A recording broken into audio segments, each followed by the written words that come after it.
हम भगवान श्री जगन्नाथ जी की व्रत कथा शुरू करने जा रहे हैं। तो आप सब भी भगवान श्री जगन्नाथ जी का नाम लेकर उनका स्मरण करते हुए जगन्नाथ व्रत कथा सुनिए। तो पूजन विधि है श्री जगन्नाथ भगवान की। चैत्र अथवा वैशाख शुक्ल पक्ष के पहले व दूसरे सोमवार को गोबर से लीपकर श्री जगन्नाथ जी की फोटो 5 बेत रखें। पहले सोमवार को पंचामृत से स्नान कराकर चंदन व कुसुम के फूल चढ़ाकर आटे के 2 दीपक शुद्ध घी से जलावें। 5 या 7 गेहूं की बाली, 5 या 7 कच्चे आम चढ़ावें। गुड़, धनिया, खोए या गुड़ की गुजिया से भोग लगावें। गौ ग्रास निकालकर 2 रोटी एक बार में खाएं। नमक नहीं खाना चाहिए। पूजन के बाद परिक्रमा करके सबको प्रसाद दें व 5 बेत पीठ पर छुआवें तथा पूजन के बाद दीपक से काजल पार कर लगावें। श्री जगन्नाथ व्रत कथा। प्राचीन काल में सुदामा नामक एक गरीब ब्राह्मण था। अत्यंत दुखी होने पर लोगों से सुना था कि श्री जगन्नाथ जी का व्रत और दर्शन करने से सभी मनोरथ पूर्ण होते हैं। इसलिए श्री सुदामा जी ने श्री जगन्नाथ जी का व्रत और दर्शन करने का निश्चय किया। घर में ब्राह्मणी को समझाकर थोड़े से चावल लेकर दर्शन के लिए चल दिए। श्री जगन्नाथ जी के स्थान का पता पूछते पूछते यात्रा आरंभ की। यात्रा करते कई माह बीत गए। इस बीच सुदामा जी ने अनेक दुखी लोगों से साक्षात्कार भी किया। सभी ने सुदामा जी को श्री जगन्नाथ जी के दर्शन को जाते हुए जानकर प्रार्थना की, हे महाराज, हमारे दुखों को भी श्री भगवान जगन्नाथ जी से मेरी प्रार्थना करना। इन दुखी लोगों में बाल से बंधा झूमता हाथी, आम का पेड़, रंभाती गाय का बछड़ा, ताल तलैया, आग से भरी बरोशिया वाली औरत, मचिया चिपकी औरत, इन सब ने अपनी अपनी व्यथा को कहा। हाथी ने कहा कि मेरा जीवन बंधे ही गुजरता है, मुझे न कोई खोलता है न ही समीप आता है। आम के पेड़ ने कहा, मैं इतना भागा हूँ कि समय से मेरे फल लगते हैं किंतु पकने पर कीड़े पड़ जाते हैं, कोई खाने वाला नहीं है। गाय ने कहा कि मेरा बच्चा अलग रंभाता है, मैं अलग किंतु मिल नहीं पाते। मार्ग में एक ही ताल और उसके समीप एक तलैया देखी। उनका यह कष्ट था कि पास पास होते हुए भी चाहे कितना भी पानी बढ़ जाए पर दोनों का संगम नहीं होता था। थोड़ी देर पर एक कछुआ जो तपती रेत पर पड़ा था, उसका कष्ट यह था कि सरोवर में नहीं रह पाता था। एक औरत मिली जिसके सिर पर जलती हुई अंगूठी थी। एक दूसरी औरत थी जिसके बैठका चिपका हुआ था। इन सब से श्री सुदामा जी ने प्रार्थना की कि हे भगवान, मेरे कष्टों का निवारण करके उपाय पूछना। श्री सुदामा जी के सबके कष्टों का विचार करते तथा भगवान का स्मरण करते हुए यात्रा करते रहे। कई माह बीतने पर जब वह श्री जगन्नाथ जी के धाम के करीब पहुंचे, भगवान ने सुदामा की भक्ति जानने के लिए एक जलते हुए भार के समीप खड़े हो गए। रास्ता चलते ही सुदामा जी उस भार के समीप आए और देखा कि जलते हुए भार के समीप एक व्यक्ति खड़ा है, जो वहीं रुककर पूछा, भैया जगन्नाथ जी यहाँ से कितनी दूर है? मनुष्य रूपी भगवान ने कहा, आप जगन्नाथ जी के समीप ही खड़े हो समझो। सुदामा जी ने कहा, भैया फिर तो वह रास्ता बताओ जिससे मैं जल्दी जगन्नाथ जी के दर्शन कर सकूं। भगवान ने जलते हुए भार का मुंह दिखाते हुए कहा, इस रास्ते से जाने से शीघ्र ही दर्शन होंगे। सुदामा जी ने कहा, यह आग से तप रहा है। मनुष्य रूपी भगवान ने कहा, संसार भी तो अनेक प्रकार के दुखों से जल रहा है, बिना ताप सहे कोई भगवान को पा सकता है क्या? सुदामा मनुष्य रूपी भगवान के गूढ़ वाक्यों को समझकर झट से धोती लंगोटा जैसी कर भक्ति भाव व विश्वास से भरे भार में घुसने के लिए तैयार हो गए। ज्यों ही सुदामा ने भार में घुसना चाहा कि भगवान ने रूप बदलकर हाथ पकड़ लिया तथा दर्शन देकर अपने स्थान को ले गए। भगवान ने अपने धाम में सुदामा का बड़ा आदर सत्कार किया। सुदामा जी भक्ति और प्रेम में मग्न होकर कुछ दिन निवास किया। फिर ब्राह्मणी की याद कर एक दिन भगवान ने मार्ग में मिले हुए लोगों की व्यथा को बताया। तो भगवान ने बताया कि इनमें तो हाथी तो पूर्व जन्म का कायस्थ है, इनसे दूसरों से लिया, अपने में कुछ नहीं दिया, सदा दूसरों को फंसाकर मस्त होता रहा, अतः इस जन्म में मस्त हाथी को बंधन में पड़ा है। अतः उसके दोषों को बताकर वे 5 बेत मार देना तो वह उन पापों से छूट जाएगा। आम का पेड़ पूर्व जन्म का कृपण ग्रहीता है, दूसरों से अनेक प्रकार की धन सामग्री ग्रहण करता रहा किंतु स्वयं देने के समय कृपण होता रहा, अतः खाने के समय इसके फल में कीड़े पड़ जाते हैं। इसके लिए भी 5 बेत मार देना, इसका भी पाप दूर हो जाएगा। कछुआ जो पूर्व जन्म में लोगों को हरा भरा देखकर जलता रहा, इसी स्वभाव व दोष से उसे जल नहीं प्राप्त होता, तपता ही रहता है।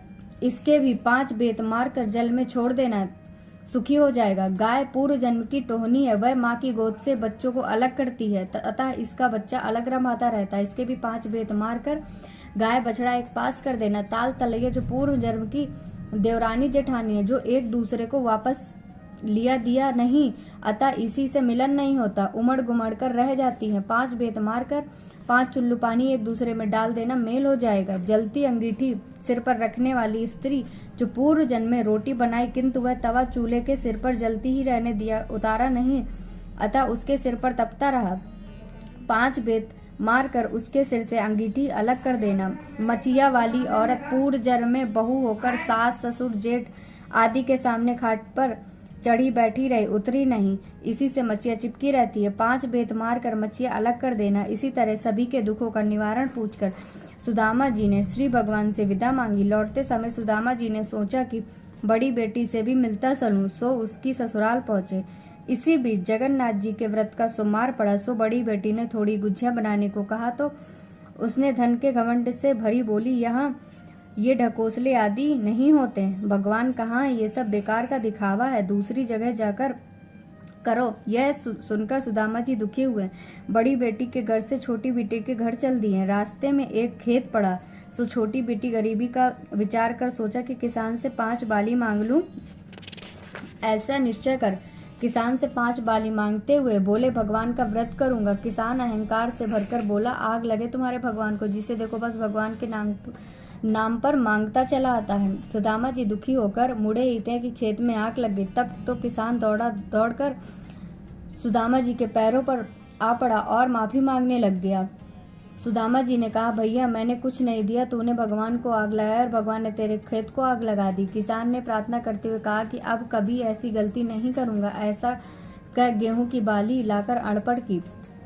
जलता हुआ खेत हरा भरा हो गया। आगे चलकर एक आम का बाग पड़ा, वहां भी सुदामा जी ने पूजा के लिए 5 आम मांगे। रखवाड़े ने दुर्वचन कहते हुए इनकार किया, सो बड़े जोर से आंधी चली कि सारे आम नष्ट हो गए। यह देखकर रखवाड़ा दौड़कर सुदामा जी के शरण में गया, खुशामद करने लगा। दयालु सुदामा ने भगवान से प्रार्थना की तथा उसके फल ग्रहण किए तो आंधी शांत हो गई। बाली और आम ले सुदामा जी दोपहर को छोटी बेटी के घर पहुंचे और कहा, बेटी गोबर से चौका लगाकर रखो, मैं नित्य कर्म से निवृत्त होकर आता हूँ। जो कुछ सामग्री होगी उसी से श्री जगन्नाथ जी का व्रत करूंगा। छोटी लड़की ने प्रसन्न होकर चौका लगाया और गरीबी विचार कर साहू के घर गई। अपने लड़के को बंधक बनाकर पूजा सामग्री घी खोया आदि लाके गुजिया पूड़ी गुड़ धनिया आदि बनाकर प्रेम से रखा। सुदामा जी के साथ सभी लोगों ने भक्ति पूर्वक व्रत किया, कथा सुनी। ज्यों ही कथा समाप्त हुई त्यों ही बंधक रखा।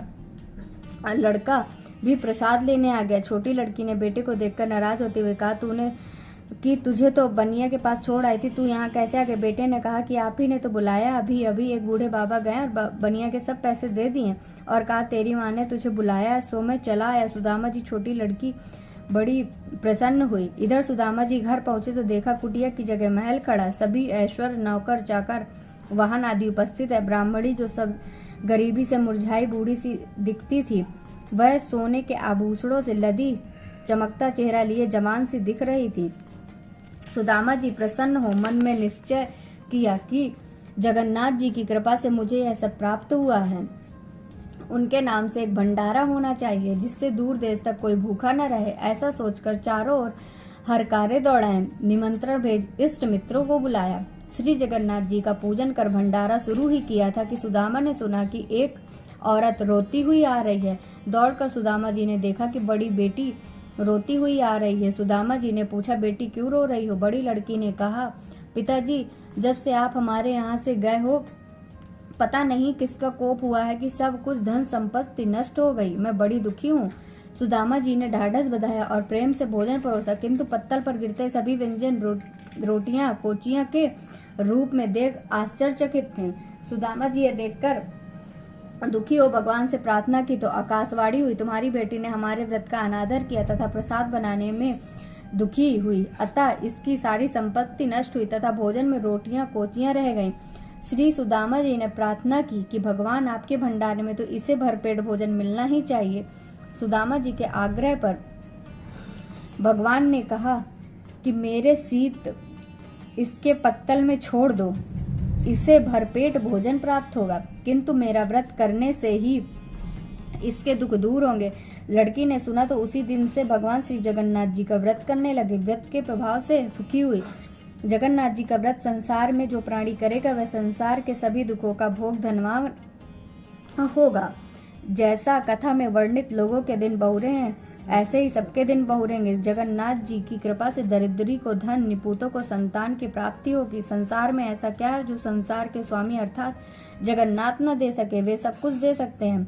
श्री जगन्नाथ जी का व्रत सदैव करना चाहिए। इसके करने से जन्म जन्मांतर के पाप नष्ट हो जाते हैं, परिवार में सुखमय जीवन व्यतीत होता है। इसकी महिमा बड़ी है। बोलो श्री जगन्नाथ भगवान की जय।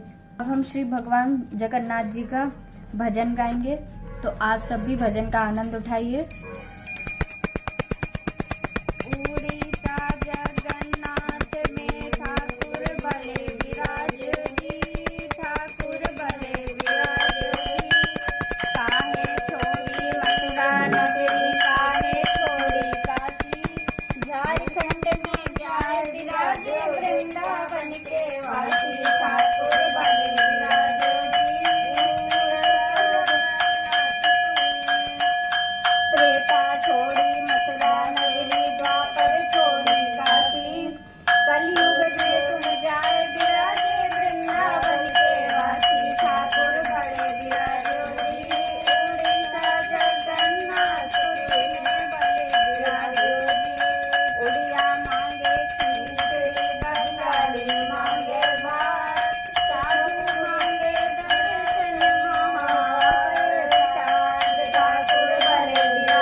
करके प्रभु जी सिंधुक बैठे किनारे, बोध रूप बन करके प्रभु हर बैठे सिंधु किनारे। ठाकुर भले विराजो जी उड़ीसा जगन्नाथपुरी में भले विराजो जी।